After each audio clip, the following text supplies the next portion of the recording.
All right, what's up, guys? We are back with another podcast episode. This week, we're going to be talking about some updated SixZero Opal thoughts now that I'm getting closer to finishing that review. The brand new SixZero Coral, which will be coming out very soon.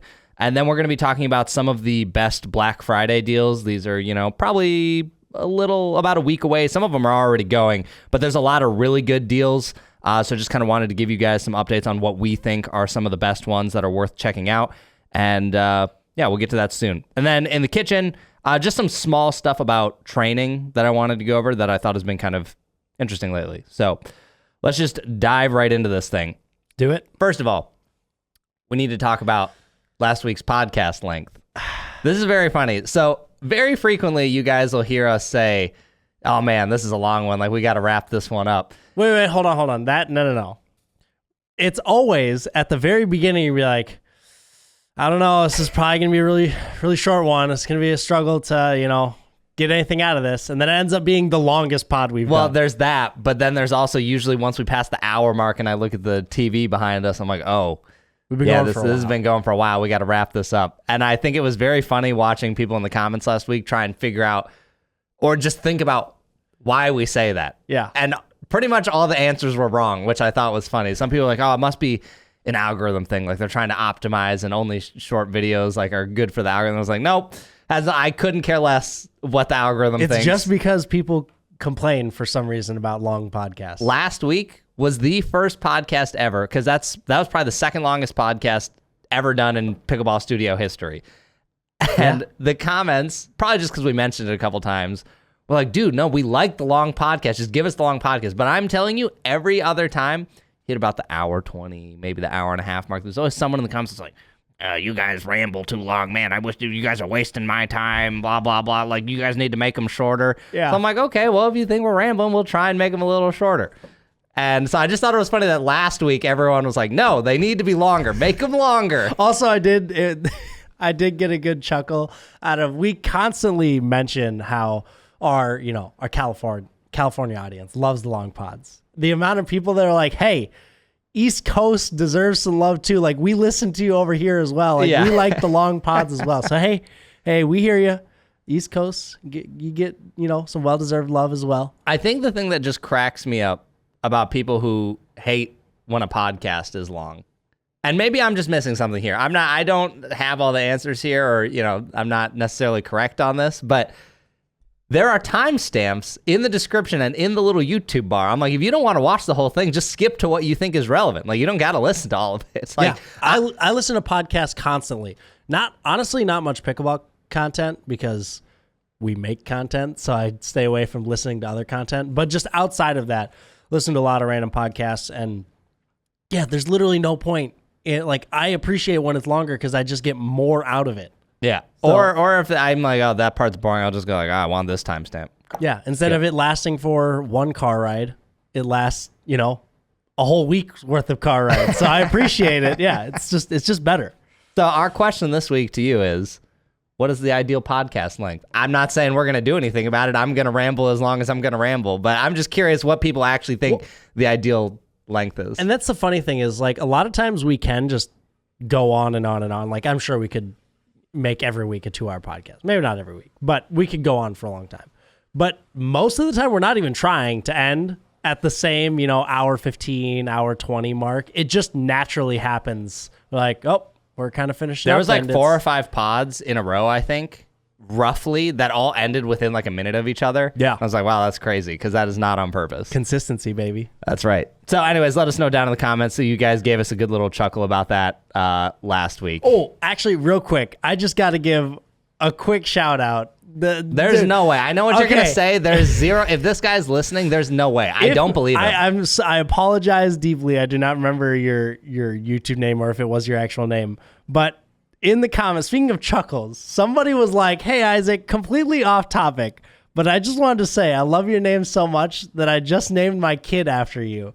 And if that's true, if this is true, that is insane. One, I'm honored, and that's crazy. And I haven't even found another person out in the world who spells their name like me. So now knowing that there's at least one more is crazy. But also, just be ready for this kid to be tortured by the spelling of this name. No one will ever pronounce it right. No one will ever spell it right.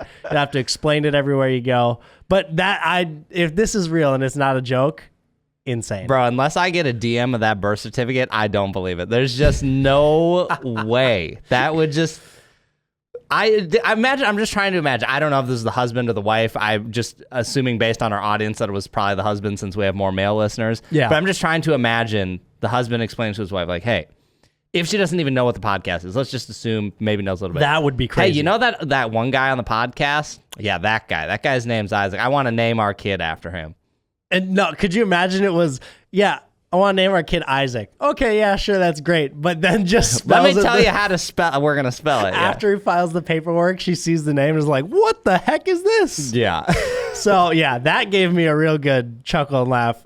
Honestly, I kind of hope it's real. I hope it wasn't a joke. He said he wasn't joking. So, yeah, anyways. Find me on Instagram. DM me that birth certificate. I'd love to see it. Insane.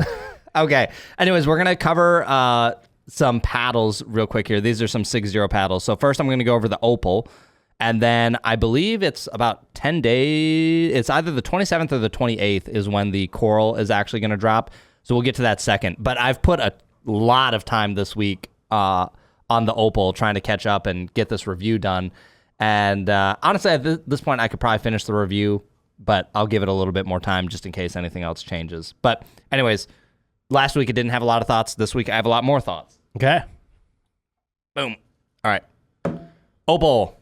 So the first thing I'm going to say about this paddle is I think just no matter what, forget the whole pre-production thing. Honestly, in probably about a month, 2 months time, it's not even really going to matter anymore because it was largely a small group of people that got it. And in like 2 months, everything should just be a production model in basically everyone's hands. Sure. So I'm like, yes, that was annoying. I'm still disappointed that went the way it did, but I can get over that because ultimately in the long run, it's just not going to be that big of a deal.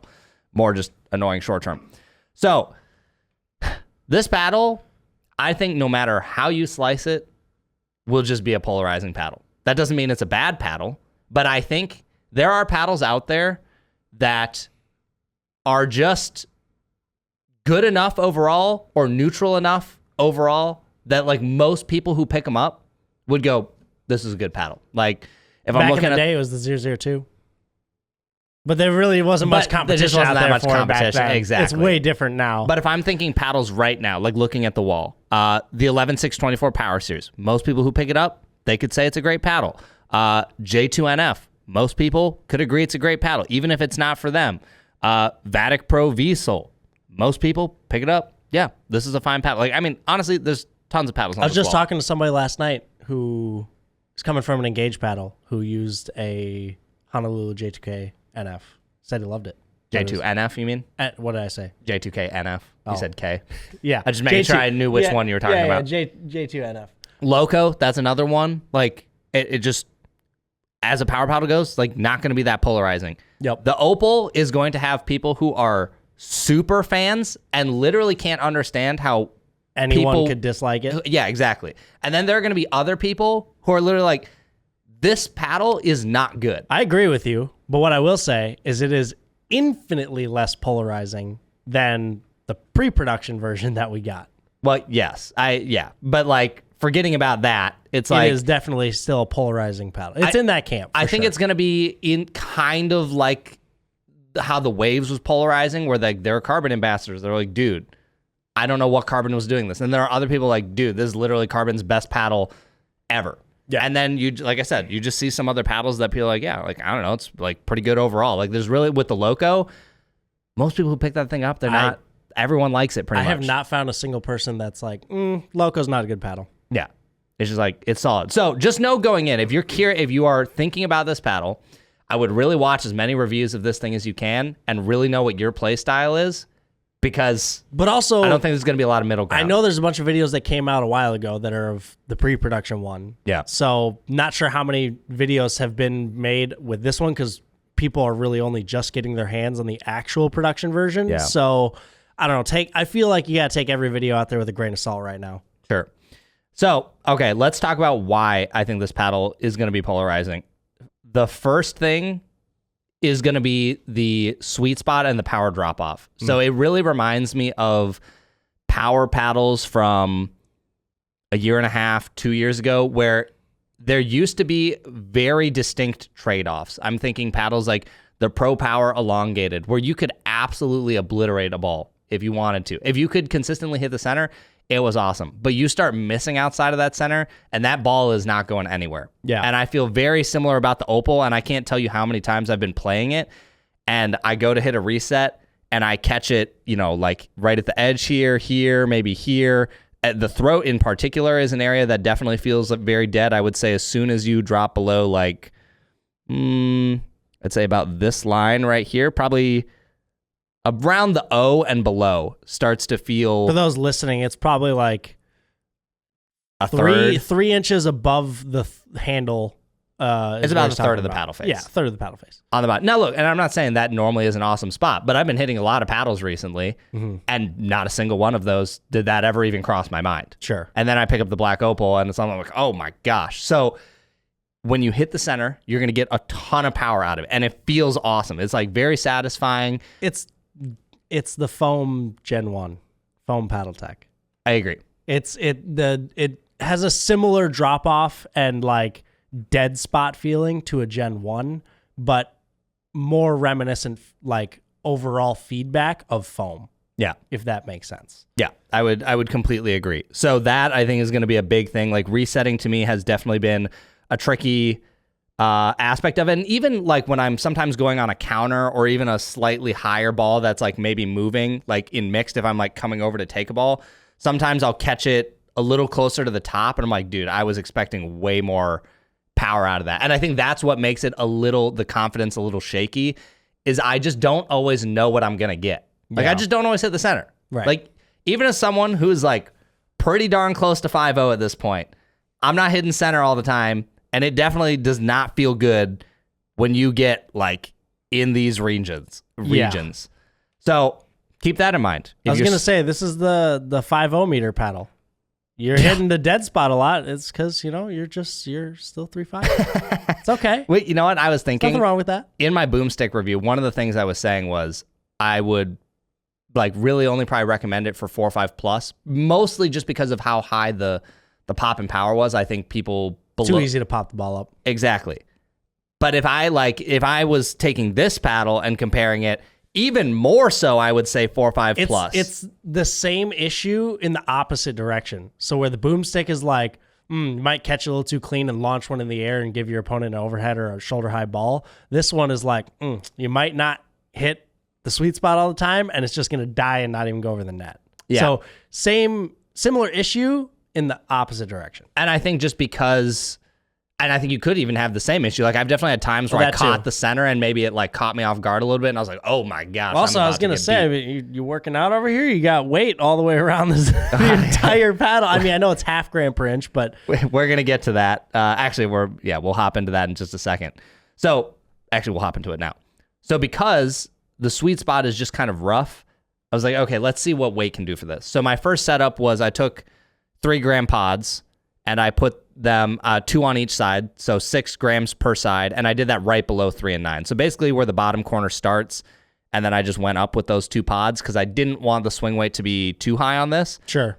So 12 grams in that location brought the swing weight up to about 117, and I think the twist weight was like 7.1, 7.2, somewhere in there. So not too bad. I'd say that's actually all pretty reasonable. It definitely helped the stability, but not enough for me to think the issue went away. Played a bunch of games and drilled like that just to see if I would change my mind. Didn't really change my mind. So now the most recent setup I'm trying is I took 0.5 gram and wrapped it around the entire thing. And this is not really a setup I would use that often, is particularly for a paddle. There's only 2 other paddles I can think of that you've done this with. D45 and what was the other one? Bantam. Paddle tech it's the foam paddle tech. Yeah, right. And so after wrapping the entire head, swing weight went up to 121, and then I want to say the twist weight's like 708 or something. All right, now you're getting there. Come on, baby. Not my favorite swing weight, but we had to try it. And I just think that while weight can definitely improve it, it helps. If you already feel that the sweet spot is just an issue for you, I don't think that weight is going to fix it enough to the point where you go, I really like this sweet spot now. Like, for example, the Quanta out of the box, I think has a objectively pretty poor sweet spot. Yeah. I would say probably better than the Opal out of the box. But then really? You need to hit this thing more. No, I've hit it more than you. Stock Quanta? Yes, Yes. you've hit it more than me. But stock Quanta? Yes. Did you hit it side by side with the stock Quanta? I have not hit it side by side with a stock Quanta, but Okay, dude, I'm well, telling it's been too long since you've hit a stock Quanta because I'm telling you, I mean, that thing, what up on the wall has the worst sweet spot I can possibly think of.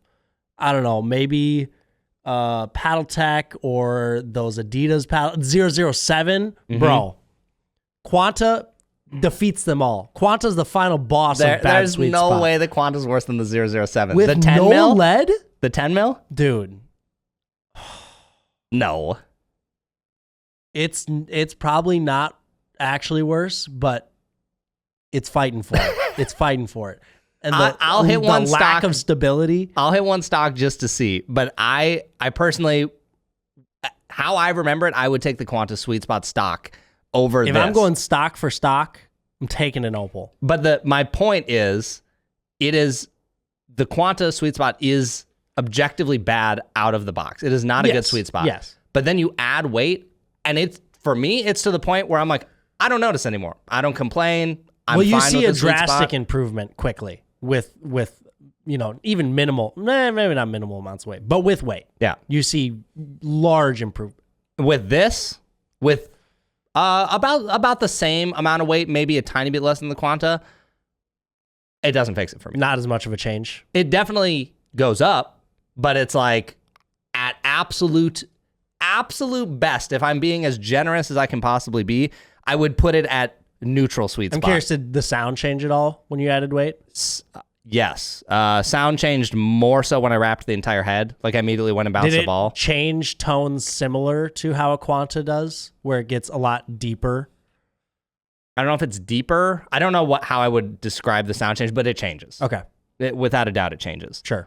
So my point is, I think it improves, but it's not enough. Got it. It's still not a very forgiving paddle. What happened, Mr. Slyce slider?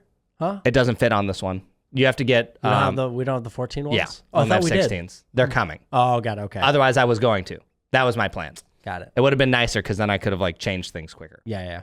So, sweet spot is definitely tough. But if you are someone who is a consistent ball striker, or maybe you're used to a paddle tech, or just someone who can play with smaller sweet spots, then I think this paddle can be extremely rewarding. Like I played singles with it, and I thought it was awesome for singles. Like I haven't played singles in a minute, but I was like, the shape I could put on the ball, the power I could put on the ball, it's easier to strike cleaner in singles because you have more time to set up and the ball is more predictable.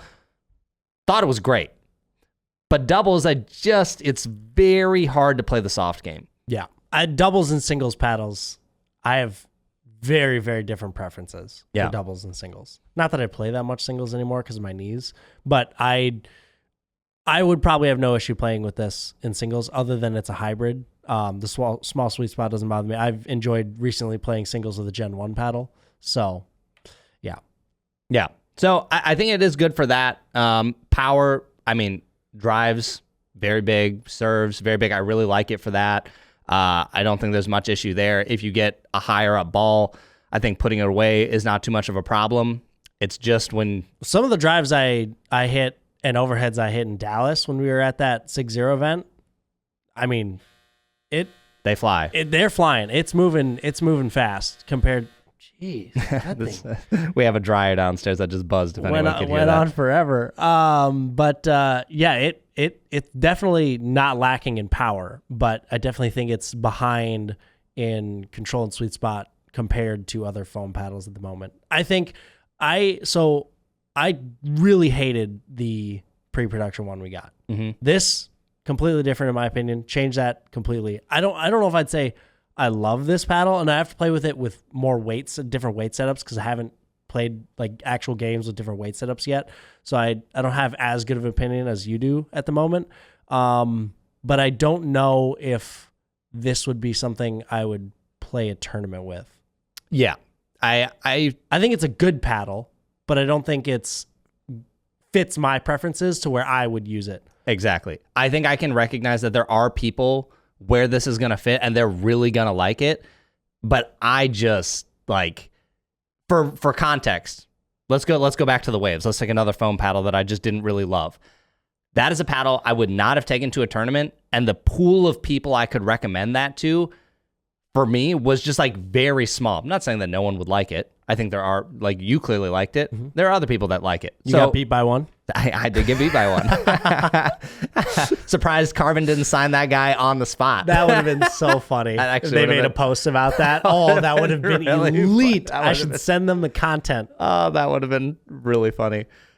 The Opal, first of all, I like it more than the waves. I would take it over the waves for me. I think that because there's more, I see more overall upside to the Opal than I did with the waves. Like, I feel like ball shaping is very good. You get a higher amount of power than what you get out of the waves.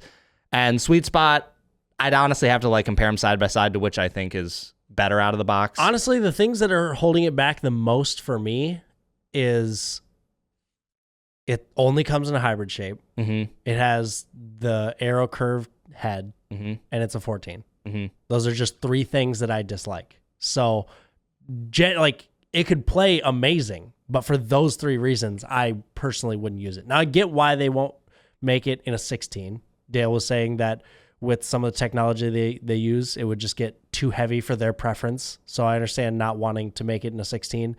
They might be coming out with an elongated, and then the curved head is just a 6-0 thing. So, yeah, I recognize this one is much improved, and there will be a lot of people who like it, but it's just not for me this time. Yeah. I think I would highly recommend, if you are really thinking about buying one, that you demo it first before you buy it. Or like buy it from Pickleball Central where there's the 30-day return, something like that, because I really would not blind buy this paddle. There are a lot of paddles out there that I feel like I could more blindly recommend to someone. A VSOL Pro, a Loco, an 11624 Power Series, paddles kind of in that range where I'd be pretty comfortable, like J2NF, but this is not one I would ever recommend blind. Oh, yeah. I agree with that. Could not do it. I think overall you and I agree pretty much the same with our thoughts on this paddle, but I'm more curious about the next paddle. Yeah. So we'll come back to this. I'll have a review maybe a week from now. Do you know how many games you put on it? I have it all in a spreadsheet. Yeah. Let me see this. 20 plus, and then multiple like 2-hour drill sessions. Oh, that's another thing actually. Well, I'll get to it in a minute. We'll come back to it. Yeah. I know exactly what you're looking at here, and we'll come back to it. Okay. It has been. I'll have. We'll talk about it. We'll get there. We'll get there. Next up, far less polarizing. This is the one that I think will be more for the masses. Well, we can throw that one off the table, but why are you putting that one in the middle? Because it's the best one. Wide body's in the middle. Worst one. Okay. The SixZero Coral. So, like I said, this comes out 27th or 28th. This will retail for $200, and I think it's going to be the paddle for SixZero that it's just, it does everything good enough, including price, performance. It won't be that polarizing. I think more people, if they're interested in a SixZero paddle, probably better served with the Coral than they are the Opal. I think the Opal has a very high skill ceiling and performance ceiling, but it can be very hard to hit that ceiling.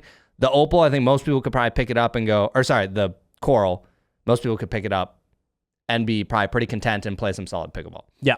So let me read off some specs. There goes that dryer again. I probably should have told my wife not to start that before the podcast. Well, she asked me, but I figured that it wouldn't. I forgot how long the alarm went. It's all good. All right, price, like I said, $199. That's before a code, so it'll probably be about $180 after a code. Pretty reasonable spot. Not all shapes are going to launch on the first day. So I believe they're going to launch with the hybrid, then possibly a couple weeks later is the elongated, and then at some point, I have no idea when, the wide body. So the wide body, swing weight, 108, twist weight, 7.13. The hybrid, swing weight, 112, twist weight, 6.37. Elongated, 113, twist weight, 5.77. So in terms of swing weights, all extremely reasonable. First of all, that elongated is very light. Very low. Very low on the swing weight. Wide body, pretty low too. Hybrid is by today's standards, I'd probably put that on a slightly lower end for a hybrid. So definitely in a spot where if you want to customize these, you can customize them. And I think that's a good spot to be. These also have the diamond tough texture, which I think I've talked about this before. I'm very glad they put it on the Ruby Pro, glad they put it on the Opal, and on this. You don't have to only have it locked down to the Opal on a paddle that might be more polarizing. You potentially get the longer lasting texture on everything. And this is what we were talking about getting into a little bit, is this texture. So we're currently working on a long-term grit test. This is something a lot of people have asked for, and I finally found some ways that I think I can do it in a slightly more controlled way, as controlled as real-world playtesting can be, and get some results from it. So it's going to take a while to do this. I don't know how long, but I basically came to the conclusion that I kind of have to be the one to hit all of these. I will have some other people test some of these other paddles, like the elongated one. Probably have you beat that up just so we have another data point. But I am going to try and do these tests on the Loco, the Boomstick, the Coral, and the Opal. And the way I'm doing this right now is I ran stare-it tests when these are all brand new. If you don't know what a stare-it is, it's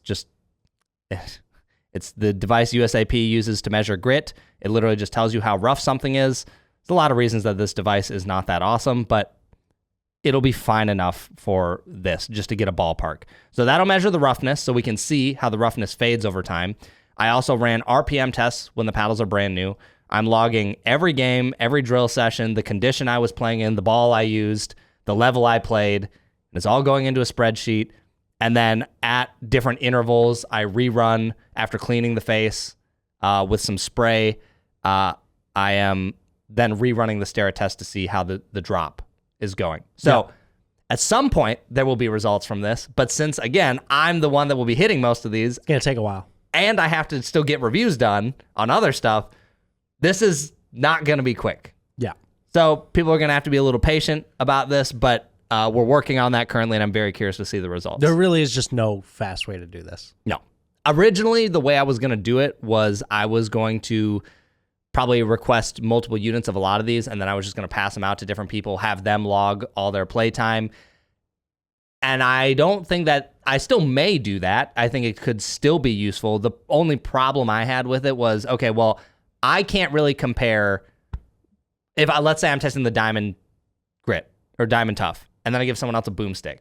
Let's say I give a 4.0 a boomstick, and then I give you the diamond tough.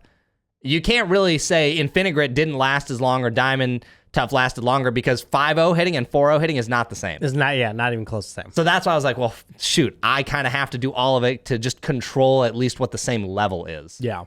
And then and just consistency and style and your strokes and how you play. Yeah. You're going to generate and hit more topspin and wear a paddle more than probably a 3.5 or 4.0. So. Yep. So we're working on it. Just going to take some time.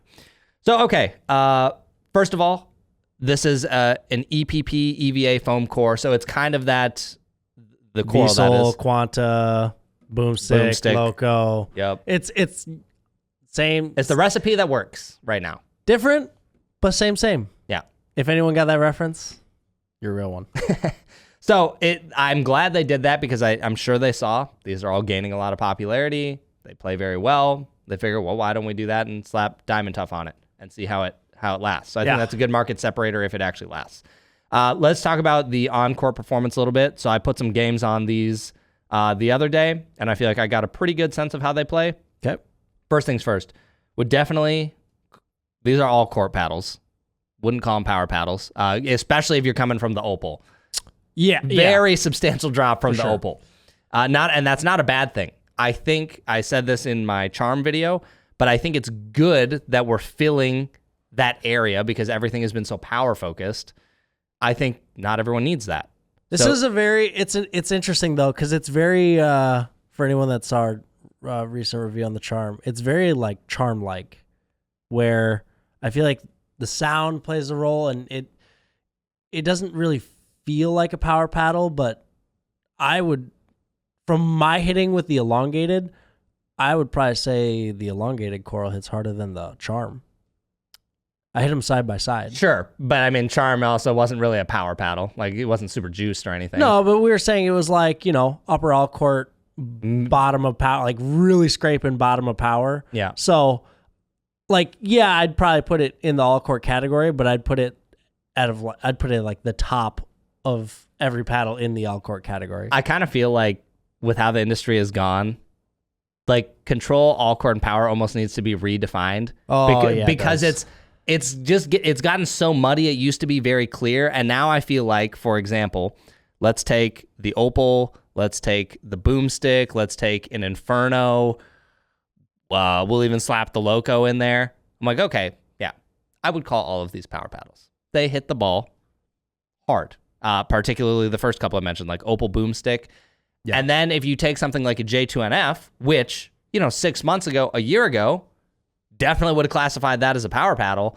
I feel like the way it shifted, I just feel like those almost need to be like more clearly defined as all court paddles, because I feel like the line's gotten so blurry. Like, power paddles have started getting defined as low power, medium power, and high power. We have 3 categories for one category. Inside of a category. Where I feel like maybe those should just be a whole different category. Same thing in all court. Control is control. There's really no debate about what's going on there. But yeah, with all court and power, it gets confusing. It's just very muddy. So I almost feel like some of that needs to be redefined, because I feel like even just as we're describing this, it's like, wow, this is muddy. Yeah. But either way, dense. Wouldn't call them super stiff. Playing with them, even after on the wide body, I slapped on the 5 gram Slyce sliders, and I put those just above 3 and 9. I was definitely noticing that getting depth on my serve coming from the Opal. Like, I definitely had to put more into my swing to get it to go that deep, even compared to when I've been hitting the Loco. For sure. Again, not a bad thing at all. I think so many people could pick this paddle up and they could play with it very easily. I think even stock, the wide body is what I tested. I think it played fine. And I think what it won't do is it's not going to super wow you out of the box like some of the other paddles, but I think objectively it's like in a great spot for what it is.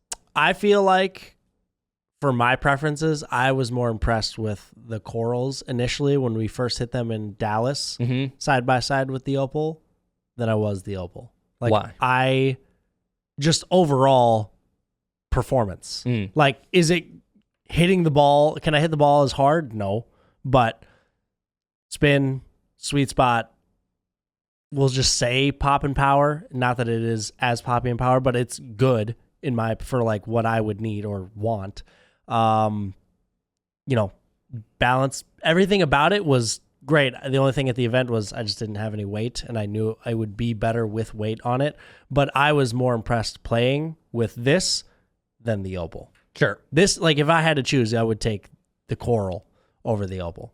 So where would you play? It's like in paddle, like, could you go play a tournament with the Coral? Like, where would it stack up against, like, maybe it's not your number one, but like, where would it stack against current options? It's tough. I don't know if it'd quite make top 5. Like, I like how it feels, and I think it plays great. But due to the curved head on the elongated, or honestly all of them, that kind of kills it. So for me. let's say you had like the shape you wanted, just because now we're talking preference. Like when we talk flathead versus. If it was the shape I wanted, it'd be tough. It would probably be. It'd be up there at that point. Then it'd probably still be Loco, Inferno.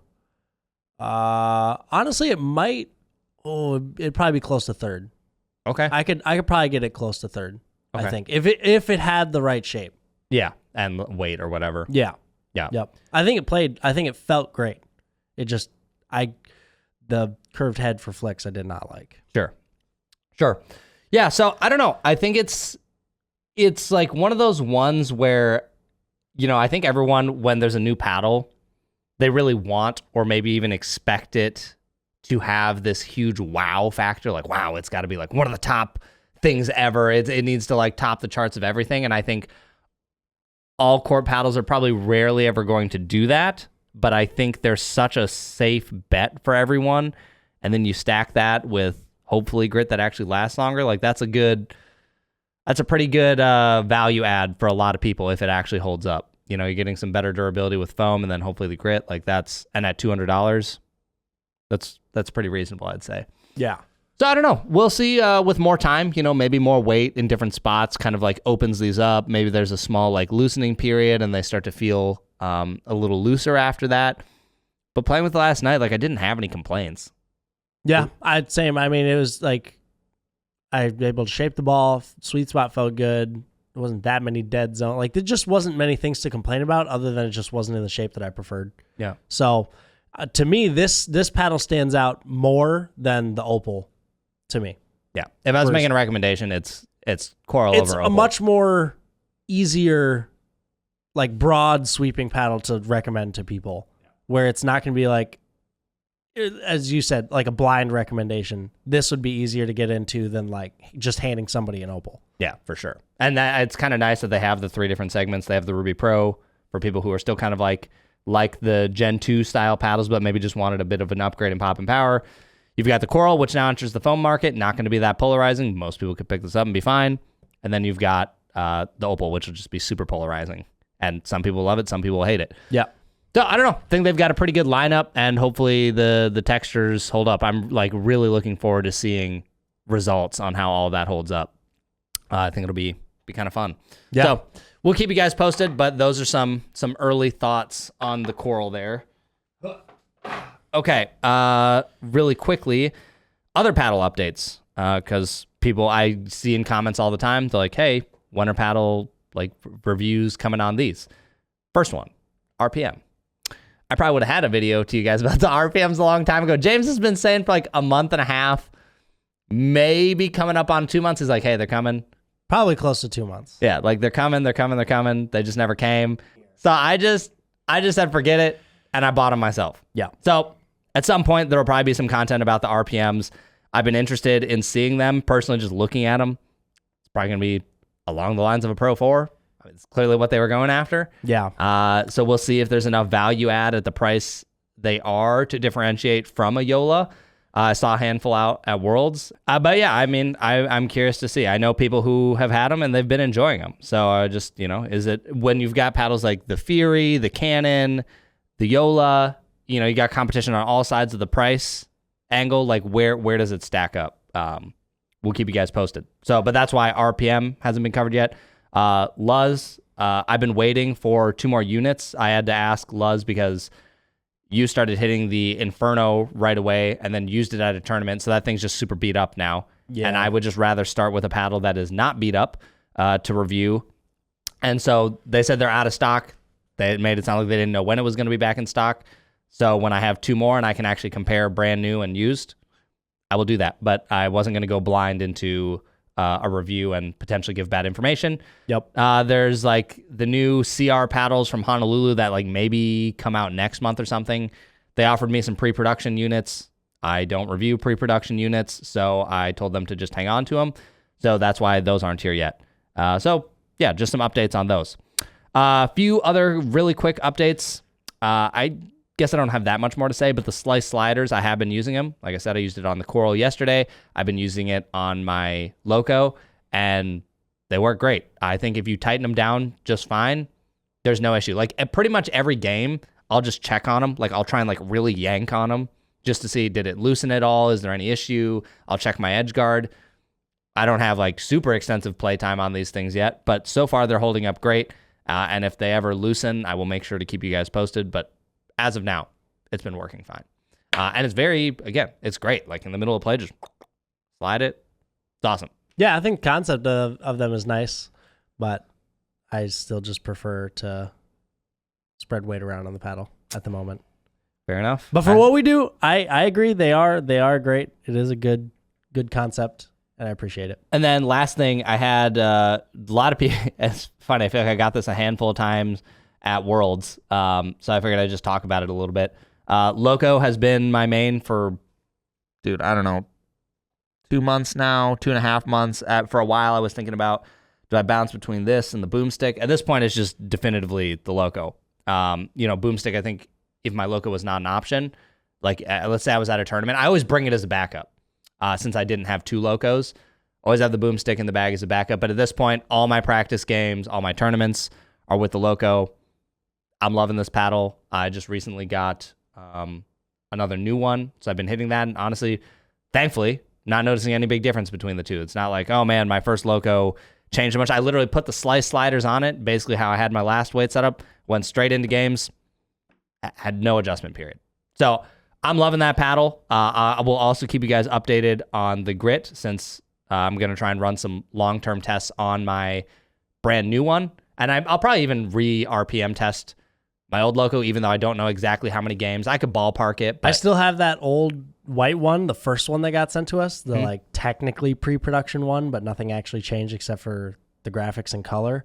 And that thing's got to be over 100 hours of use on that thing. I have just beat on that thing. And hitting it side by side with a brand new one still feels the same.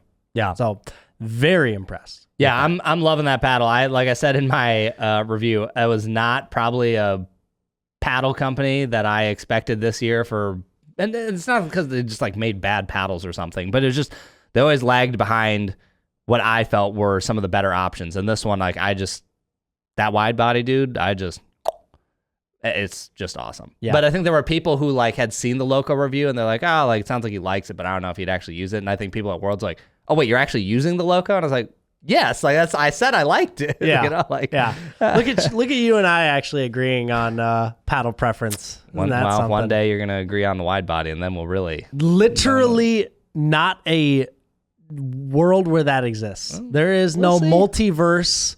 I've got like 5 years of life on you, and if there's one thing I've learned in this life to never say, it's never. Guess what I have on you? What? A higher duper. So take that, and you can take your wide body back to the 4.0 courts. We'll see. We'll see. Nope. We will see. Hey. Remember when we were talking about last podcast? We were, how many 5.5 plus listeners or whatever we had? Every single person who commented who said they had there was like 3 of them. Hey, hold on. You didn't let me finish. Don't cut me off. All of them elongated. Yeah, that's fine. And like I said, the percentage of them, less than 5. Saying, even smaller than 5%. If you want to get to 5.0, which is not happening by the end of the year, hang on. Elongated. Hang on, I'm going to go check something now. Let's see. I don't know what he's looking for. Not going to help him. No, just you wait. Not going to help. Nope, it's an argument I brought up on last week's pod. Oh, why is the internet being slow right now? I'm just saying. Oh, yeah, what the heck? Is the internet go down? It's not up on my phone either. It's back now. It was just being really slow for some reason. I'm just saying, if you actually want to get to 5.0. Here, you ready for this? 134 comments last week. Yep. There was 3 or less comments from these alleged 5.5 players that use an elongator. And remember what I said last week about less than 5% of our audience being 5.5 plus? Even smaller than 5%. Look, I'm just saying. Some people are a little shy and they don't want to comment. Augie out here listening. I know he's listening. Craig Johnson, I know you're listening. They use elongated paddles. They just don't feel like commenting. They'll come around. All right, let's move on to the Black Friday deals. Yeah. So there's a lot of Black Friday deals. I have a link on my website. I will put that down in the description. I'm not going to cover every Black Friday deal because obviously every company is going to do a Black Friday sale. And some companies have honestly pretty mediocre sales, and others have what I would consider to be pretty exceptional sales. So of all the ones I have found so far or got information on, these were the ones that stood out to me the most, and I think people would probably be the most interested in looking at. But if you want to see everything we will eventually find and can find, you can check the link in the description, and that'll take you to the page. Throughout, as Black Friday, Cyber Monday gets closer, sometimes brands don't have their stuff up right away or don't get the information early. I'll find stuff and I'll update it on that page. And so just keep an eye on that page if you want to find some of the deals. First one, I believe there's only 2 days left on this sale, so if you're going to act on it, you probably want to act on it now. But 11/6/24 definitely has one of the better sales out right now. Some of these will stack with code PB Studio. Some of them don't. I'll try and make it clear when they do. 11/6/24, you can stack code PB Studio. That brings the jelly beans down, which they have all 3 shapes of, and they're just a great... I'm saying beginner paddle. That sounds like, it can't be used for better players. It can be used for everyone. But like I would say it's a great paddle for people starting. Doesn't break the budget. It's not super hard to use. $80. Honestly, a great Christmas gift at $80. Power Series, $115. Exceptionally good deal. Very, very good deal. Would highly recommend. The Alpha Pro Power 140, also a great deal. Personally think the Power Series is probably a slightly better deal at that price, but if you want a slightly less stiff feel than the Alpha Pro Power, I also want to say I heard something about like a mystery box paddle thing that they're doing where it's like $80 and you can either get an all court or a Power Series. I must have missed that. Yeah, I want to say it was like $80 or around there. It was definitely under 100, and you can get either an all court or a Power Series paddle. Well, I'll go to their website right now and see if I can find information on this. If I missed that, I don't know how. I know they're doing like a big like sweepstakes thing where like every dollar you spend is like an entry into like a $10,000 like cash prize. I think I heard something about that too. Thing. I'm not seeing anything about this box, but I thought I saw like a video David posted on Instagram or something. It could be. It just maybe it's not on the website. Sure. Duration of that sale, like I said, only 2 days left. It was going from November 6th to November 20th. So if you're going to do that, I would act quickly because that's not going to last much longer unless they're going to do the kind of classic thing that a lot of companies do, which is you start the sale and then it goes all the way up to Christmas, basically. Yeah. Okay, next up, Vatic Pro. Code PB Studio does stack. That will bring the Prisms down to $80. Again, very similar to the Jelly Bean. Great starter paddle, very easy to use. The Sagas, $80. Another awesome deal. Those are like $130. If you're looking, especially the 16 millimeter, if you're looking for something more plush, a lot of shape options in that all court category. Saga is great. Obviously not foam, but it's also kind of like a Gen 1.5. Don't really have durability issues.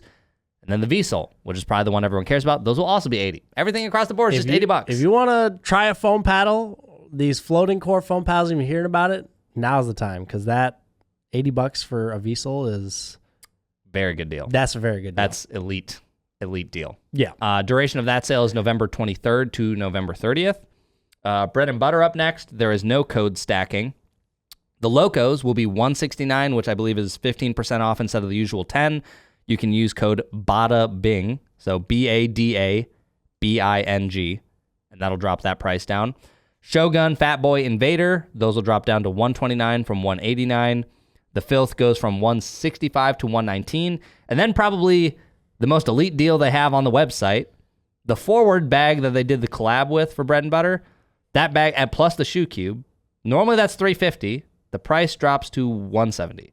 Dang. If you're looking, I mean, Isaac's talked about this bag. We've done a review on the bag. You can go watch it if you want. For $170, that is a great bag. $170, that's a pretty elite deal. We've always said, we're like, it's a great bag, hard to recommend for this price. You know, if you like bags and you just don't care about spending money, go for it. But now at that price, that's good. That's a great bag for a great price. Yeah. I mean, under $200 and the shoe cube, very elite deal. Yeah. Like that's the only thing is, I'm sure not everyone is going to want the bread and butter collab. It's a bit loud on the inside, but it's still basically a fully blacked out bag. Yeah, the outside is basically blacked out. So, yeah, that's crazy. And then their sale will run from November 19th to December 2nd. And I have no idea how many of the FORWRD bags they have. I don't know if they have a bunch. I don't know if they have a few. But yeah. Next up, Carbon. They will have a lot of different sales going on, but they did say I could mention the sale on the Genesis. I think this is a pretty solid sale. Code PB Studio does stack. The Genesis goes from $280 to $225, and that sale will run from November 24th to December 3rd. Other paddles are going to be on sale, and other accessories, bags. Honestly, Black Friday, if people who are just looking for a bag, Black Friday is usually a great time to do it. There's honestly a lot of great sales on bags, so just keep your eyes peeled because there's a lot of good ones. But $280 to $225 is pretty good. I think the Genesis at this point is kind of getting to a point probably where it's lagging behind some of the more all-court options. Like, think the Coral. You know, I would say the Coral is like getting pretty close to beating the Genesis in just about every single category, and it's at a cheaper price, and it potentially has longer lasting grit. Not saying that doesn't mean there isn't an audience the Genesis would be for, but you know, it's cheaper and like at minimum equal performance, minimum, if not better. Sweet spot I'd say is the thing that's better. Sure. On that. But yeah, Genesis, solid deal if you were looking to pick one up. Next up, good deal on a Gen 3, the Thrive Fury, which is, basically another Yola type paddle. They're going to do 20% off site wide from November 18th to November 29th. So by the time you're listening to this, it should already be running. And the Fury will go down to 160, which Nice. That's a good performing Gen 3 at a very solid price, without a doubt. Next up, Franklin, 20% off site wide. The only thing that excludes is the C45. So if you're really hoping to snag a C45, you're not going to get it for that price. But probably one of the best things you could do is either bag, that Pro Tour bag we were talking about, 20% off. That would be a solid deal. Oh, That's a good bag. And then if you're trying to stock up on balls, I believe the 20% off for a 100 pack will bring it down to 208. In the past, what I used to do was if I was going to buy 100 balls, I usually didn't need all 100. Do it with a friend. split it. Now it's about $100 each. Solid deal. You could do it with 50 and still get a deal. Like, That's solid. I would say that's the best part of that Franklin deal is the bag and the balls. 20% off the bag, though, that's nice. That bag's already not that expensive. $150, right? Yeah. And for what it is, good bag. If you're looking for a tournament size bag. For tournament size bag, I'm like tempted to switch and use that bag because that Franklin bag is nice. Yeah, it's a good bag. Next up, Ronbus. They've got the Quanta from $120 to $89. I believe code PB Studio does stack on top of that.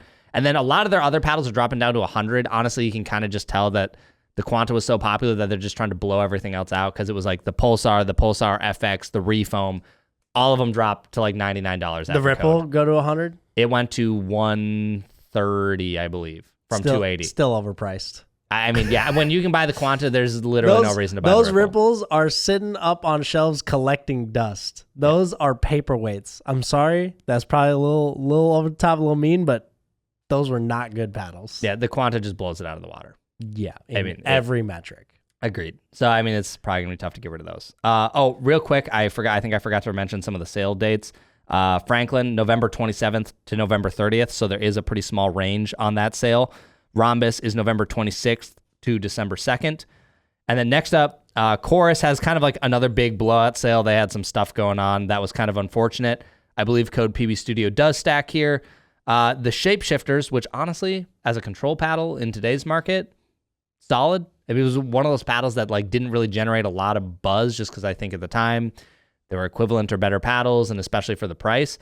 But the Shapeshifters are going to go down to roughly $70 or cheaper after code, so that's like very cheap. The Phoenix, which I still really haven't gotten to hit much, I've like maybe put a game on it, $179 to $139, and then the Super Quartz, which I believe those were more the all court version, I believe. Those go from $149 to $60. So 60 again, very cheap. 60 is very cheap. Yeah. I mean, personally, if I'm looking at that, like, okay, it is an all court option, so it's like not directly comparable, but you know, you go $20 up, get a VSOL Pro, get a VSOL Power, or even actually, if you want to literally go all court option, the Saga is also $80. Yeah. So I think that's kind of an awkward spot, but $60 is like, again, you want to get someone started in pickleball, they'd be fine. Great way to start. And it's cheap. Yep. Luzz has an okay deal. I believe code PB Studio stacks for 15% off. And I think it's if you buy 2 cannons, you get an extra $10 off. The Inferno and Tornado, I think, are only like $11 off, and then 15% with the code. That doesn't seem very like very good deal. I know. I was like looking at it. And I only was like, $11 I was like, off. $11. That's a really odd like. Aren't they $220? Yeah, $220. So, So then you're going spending to $209. $440, and they're like, "We'll give you $11." Oh well, no, sorry. It's the $2.10 off is only for the cannon. I got it. So you don't have to buy 2 for the... Correct. Okay. That'd be crazy. That would be insane. But even still. The cannon makes more sense that it only be 10 because if you can already get 15% off a $100 paddle, like that's already pretty darn cheap. Yeah. And then the extra 10. So it makes more sense for the cannon, but the Inferno and Tornado, that... Inferno and Tornado, really not like the world's most awesome. Great paddle, not the best Black Friday deal. Let me double check if my math is right on this. So it'd be like this times this. So doing calculations. 209. Hopefully I just did that right. I think the Inferno goes down to like 180, and that's like definitely a good price for the Inferno. Yeah. So So that's pretty solid. November 25th to December 1st for that. And then this is another one. I've probably hit about only like 4 or 5 games, I think, on the Enhanced Duo. But I'm kind of excited to see that in other shapes. I hope the other shapes are good and not bad, because I'm actually really Isaac's making a face at me because I'm not calling the elongated Honestly, a great shape. If you're listening, anyone from Enhanced, you don't need to make any other shapes. Y'all know what's up. Y'all clearly know how to make. I take it back. They only have one shape. The Duo is the worst paddle Look, I'm just kidding. The amount of improvement they made from the 4.5 to the Duo. Oh, night and day. Night and day. Incredible. Yeah. Genuinely. Yeah. Performance went up a lot. The Duo is actually a great performing paddle, and I like how it plays quite a bit. I think it's maybe a bit on the stiff side for me, but for what is it, 150, 154 after a code, that's a really good deal. That's a really good deal. That's a great performing paddle. The only thing that's a bit of a bummer is I wouldn't really be able to use it. Since it's not UPA approved, but again, for 99% of you listening to this, does not matter. Yeah. So that's a great deal. I think it's a good paddle. Enhance. Don't listen to this guy. Keep doing what you're doing. Make your elongateds. I do think, like, even as an elongated paddle and a guy that, like, you know, it's not my favorite shape. Every time I pick this paddle up, I'm like, wow, I think the thing that stands out to me is I just really like how it feels when the ball contacts the face. Yeah. I think as I've been hitting it, those couple games, I think the Loco, I haven't weighted this up yet, so it's not a fair comparison because my Loco has quite a bit of weight on it. But I feel like the Loco is more powerful, but I just like, it's one of those paddles I'm like, man, it does just feel really good when I play with it. Mm-hmm. And at 150, like that's a great price. So props to Enhanced for killing it, because, like, I don't know, I'd say their first 3-4 paddle launches were all pretty mid. Nothing like particularly special. So, okay, that's most of the paddle deals that are out there. Now we're just going to go over some of the accessories that I thought kind of stood out to me. First, FORWRD, the bag company. They are doing the Ranger bag, which is a bag I've been using for quite a while now, and I've definitely really been enjoying it. One of the things I really like about this bag, and I really think a lot of smaller backpacks should have it, is the paddle sleeve in the front. I love the tournaments. That is nice, actually. In and out, real quick, toss it in, move to my next court, pull it out. I don't have to zip it away. Love the pocket. Yep. Think it's great. And the price on that, the sale should be going from now until December 2nd.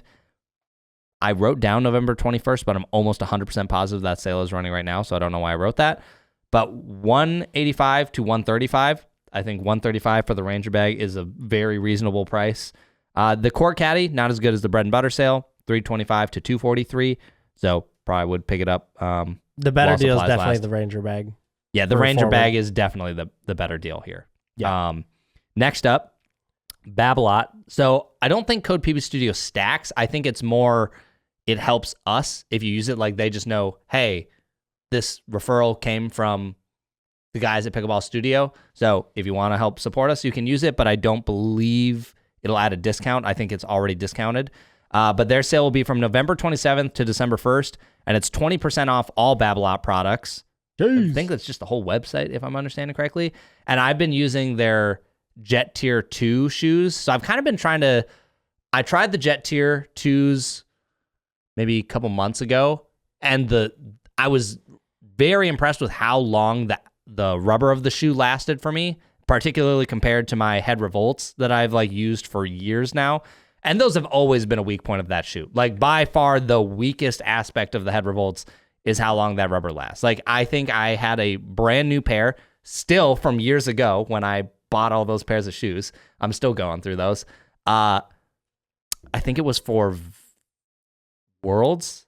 I was done with that pair of shoes in a week and a half with how much I was playing. You know, I have some 4.5s in my closet. Mm-hmm. I did the same thing. I bought a ton of them when they were on sale, and now I don't like those shoes at all. And I don't think I'll ever wear them, because the Jet Mach 3 is an infinitely better shoe that comes in a great neon green color. It's interesting. So I do think the Jet Mach 3 is a great shoe, and I mean, tons of people use it. Ben uses it. There's a number of pros that love them. But I don't know if it's just that it's a little hugs my foot a little too tight. I feel like the Jet Tier 2, something about it just fits my foot better. I couldn't tell you what it is about my foot. I don't think I have a particularly wide foot or anything super weird, but I also just don't really know. Sure. But anyways, I really gravitated towards the Jet Tier 2. You really like the Jet Mach 3s. Honestly, I think I'm like probably going to switch over to the Jet Tier 2s full time because I like playing them, and I do like that I don't have to worry about swapping them so often. Yeah. So as soon as those like last couple pairs of head revolts are gone, probably switching full time to these. Something about Babolat shoes just fit my feet way better. Yeah. So with that sale, the Jet Tier 2s will go from $109 to $88. I think $88 for a pair of court shoes is a great deal. Yeah. Jet Mach 3s go from $149 to $120. And then they do have other shoes. I think it's like the Evo and the Propulse Fury line, but I'm not as familiar with those shoes. These are, I would say, the two that I hear talked about most from Babolat. And that sale will go from November 27th to December 1st.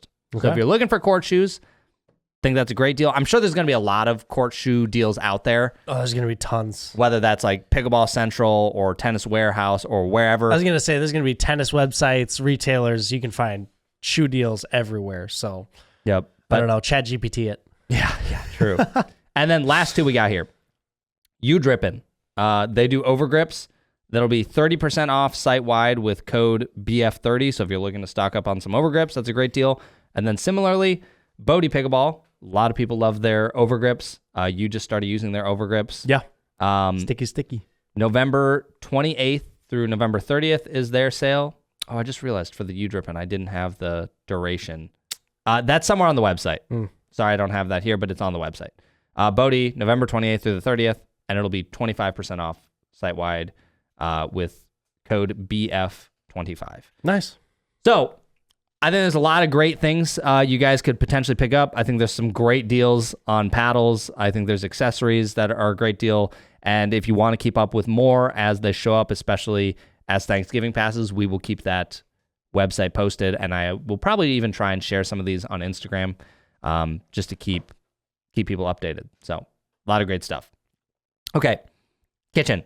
I don't have a lot today, but I did have some stuff just from the last couple weeks of training that I thought were interesting. Hey, we're going to have to extend this. I mean, we're only at like an hour and 3 minutes right now. So the both coasts are going to be mad at us. We got to extend But that this. other group of people, they're going to love it. That other random group of people. They're going to be if we could associate those people to a state, what state would that be? Maybe it's the Midwest. It's in the middle. It's in the middle of the coast. All our friends. Yeah. God, these guys talk forever. Okay. So these are all related to training and improving. Obviously, you guys know the Chasing 5.0 series has been going on for a while. It's been a really interesting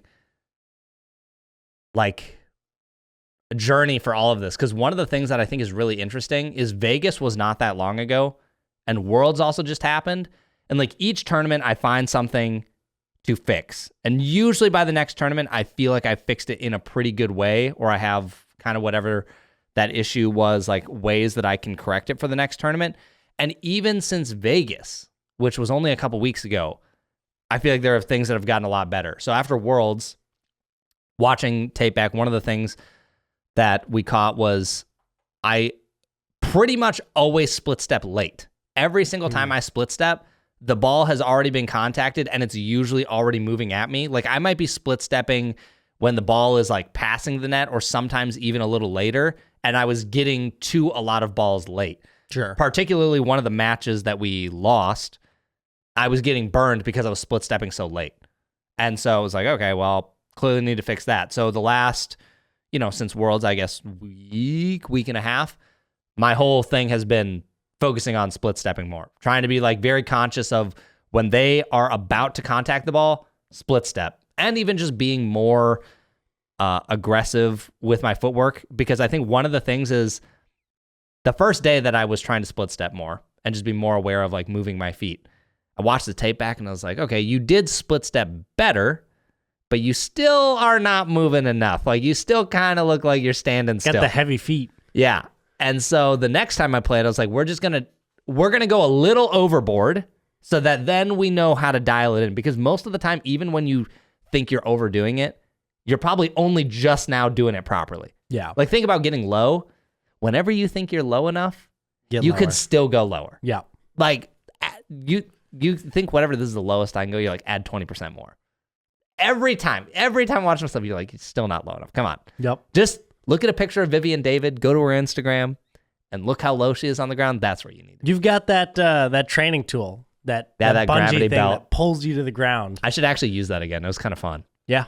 I should. Maybe today. I'm drilling today. Maybe I'll use it. Yeah. Bring it out. Okay, so the reason I mentioned that is I have definitely felt in this week alone, just working on only the split stepping, that my movement has gotten a lot better. Maybe we'll try and put some clips up on screen. There was a tournament I found a clip of that was this spring, like end of May.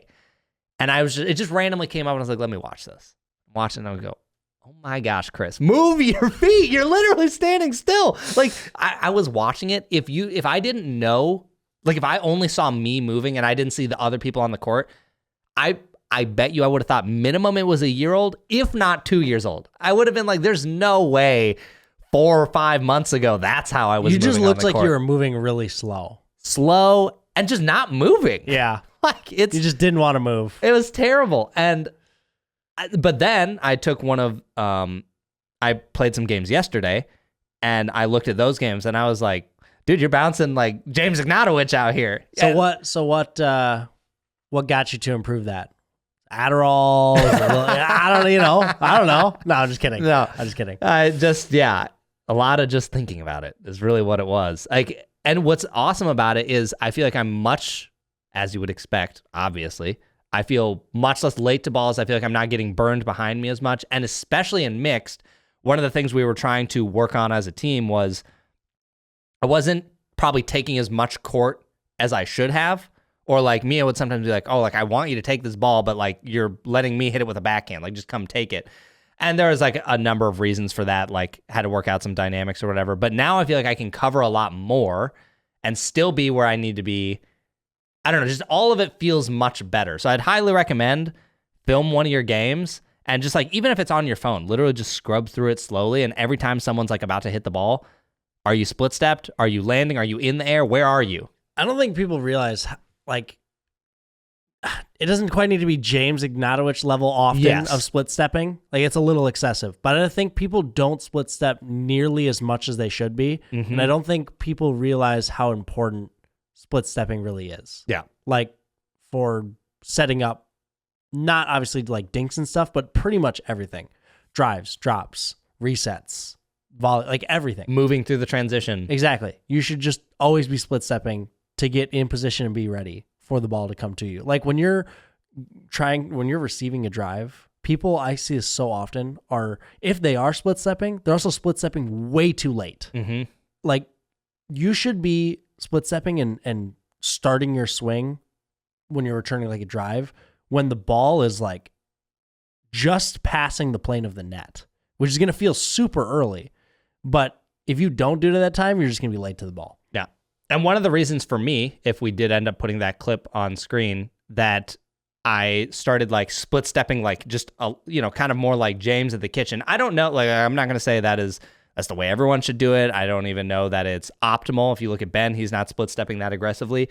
But what I found for myself is if I didn't tell myself to do it that much, I would move so much slower and I just wasn't split stepping enough. So like in my head, I like really had to tell myself just go overboard. And I found that the movement was like a lot cleaner overall. So now maybe at some point I'll rein that back in and I'll find I don't need to do that much. But for the time being, I'm finding that is helping a lot. Yeah. And it just looks more athletic. It's also just one of those things, like you said, it's just when you start doing it and implementing it properly, it's just, you'll notice quick improvement right away. And guess like what? Footwork, it's free. It's free. Exactly. It's not this magical, like you change your grip or swing path and now you're hitting better shots. It's just like, dude, split step, get in position quicker. And this is something that you've always kind of struggled with. Yeah. Footwork and positioning has been probably one of your biggest struggles. Yeah. And you, for some reason, you just can't get yourself to do it until what seems like now. Yeah.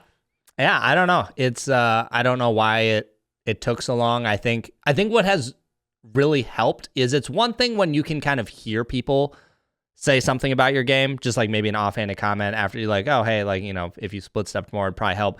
I think maybe I'm like more of a visual learner than I think, or maybe it just helps processing it with other people. But like when I'm talking with either of my partners about this and we're like watching the tape back, for some reason it sticks way more because it's like I see it 5 times in a row and it's like, wow, why? Versus when someone just says like, hey, dude, you weren't covering the line. But then you see a video of it and you're like, wow, I really wasn't covering the line. Yeah. You know? So maybe that's part of it, but it feels like it's starting to stick more now, which also leads into another thing that I think more people should think about when they're trying to improve at pickleball, which is you should really go into a session with only one objective. And particularly one objective, and that is the only thing you care if you do well. If you missed a ball from a different shot, like, I don't know, let's say you're working on third shot drives. Let's say you're like getting beat up on dinks that day or whatever. To me, I don't care about any of that as long as I'm doing the thing that I was focusing on. So like as long as I was split stepping properly and I feel like I got to a ball, I don't really care how the rest of the point shakes out. I think a lot of people go like, man, I'm losing games. Like this sucks. This isn't a lot of fun. And I've plugged in a lot of PB Vision games from sessions and I'll be like, man, I lost the majority of those games. And when you see that, you're like, wow, that kind of sucks. That's not very fun. But the objective is not winning the game. The objective is fixing the problem you have. And eventually that leads to more wins. And I think a lot of people can't let go of winning in the moment. No one wants to lose, right? Even if it's rec games, like it's just kind of like, no one likes losing, right? So I think people should go in, one task, only focus on that thing, don't care about the thing. Because anytime I go in with 3 things, I'm like, today I'm gonna work on my split steps. And I'm also gonna work on my third shot drive. And then also on my serve, I'm gonna make sure I do this. I do none of them. It's just too much to think about. You just need one thing and do it for a week, maybe even 2 weeks, however long it takes you to get it down. Like one of the best things, I was telling this story to someone recently, the fastest improvement in any shot I have ever experienced in my life was my two-handed backhand when I did that video about hitting 15,000 backhands in 2 weeks, where literally every single session I went to, my only objective was backhands. I would run around a forehand to hit a backhand. I was drilling on a ball machine, hitting backhands. Never seen faster improvement than those 2 weeks. Yeah. And I think when you kind of go in and out, like, 2 days I'm going to do split stepping, 2 days I'm going to do drives, I think ultimately you don't do any of them well. And it doesn't stick. When I do drill sessions with one of my buddies, we focus on like 2 things. That's about it. And you improve way quicker. Yeah. The reps are just way higher. Mm-hmm. I think you it's just great. get more reps, more focused reps. You get more time spent on figuring out what are you doing wrong, what are you doing properly, how to improve it. And yeah, just trying to split it up and do too many things. You just don't have enough time to really think and process it all. So yeah, just focus on 1 or 2 things. Yeah. And so I think that'd be a huge thing for a lot of people. And then one of the last things I wanted to talk about was just improvement is a very funny thing. And the timing of this video was like hilarious, but Kyle put up a video. I don't know really what you want to call it. I guess you could call it like a little motivational style voiceover video on Instagram. Maybe I'll try and link that down in the description. But essentially it was just talking about like, hey, practice is often very boring. You're putting in all these reps. It's not that fun. A lot of times you don't even see or feel the improvement while it's happening, and it can kind of feel like a waste of time, or it's really hard to see what's happening.